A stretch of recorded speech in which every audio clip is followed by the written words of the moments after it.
ফরিদপুরে গণপিটুনিতে নিহত ট্রাক চালক হান্নান শেখের এতিম শিশুকন্যা মুসলিমার পাশে দাঁড়িয়েছেন প্রধানমন্ত্রী তারেক রহমান। মঙ্গলবার সকালে বোয়ালমারী উপজেলার সাতৈর গ্রামে মুসলিমার বাড়িতে যান উপজেলা নির্বাহী কর্মকর্তা এস.এম. রকিবুল হাসান। তিনি প্রধানমন্ত্রীর কার্যালয়ের নির্দেশে শিশুটির খোঁজ খবর নেন এবং তার লালন পালনে সব ধরনের সহযোগিতার আশ্বাস দেন।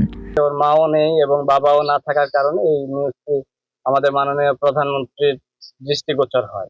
তো মাননীয় প্রধানমন্ত্রীর কার্যালয় থেকে গতকাল আমাকে ফোন করেছিলেন একজন স্যার যে এই বিষয়ে যেন আমরা দ্রুত কিছু ব্যবস্থা গ্রহণ করি। ওনার অভিভাবকদের সাথে আলোচনা করে যেভাবে তারা চাইবে সেভাবে আমরা তাকে সহযোগিতা করব। এ সময় তাৎক্ষণিকভাবে মুসলিমার দাদা দাদির হাতে নগদ অর্থ, খাদ্য সামগ্রী ও খেলনা তুলে দেওয়া হয়। স্থানীয় ইউনিয়ন পরিষদের চেয়ারম্যান রাফিউল আলম মিন্টু জানান, ইউনিয়ন পরিষদের পক্ষ থেকেও নিয়মিত সহায়তা প্রদান করা হবে। এ সময় উপজেলা প্রকল্প কর্মকর্তা মানস ঘোষ ও সমাজসেবা কর্মকর্তা কারিজুল ইসলাম সহ অন্যরা উপস্থিত ছিলেন।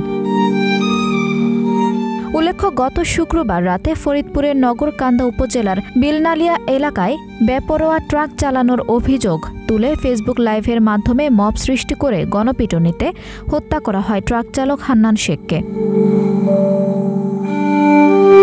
আঞ্জুম হক আরবি, টাইম নিউজ ডেস্ক।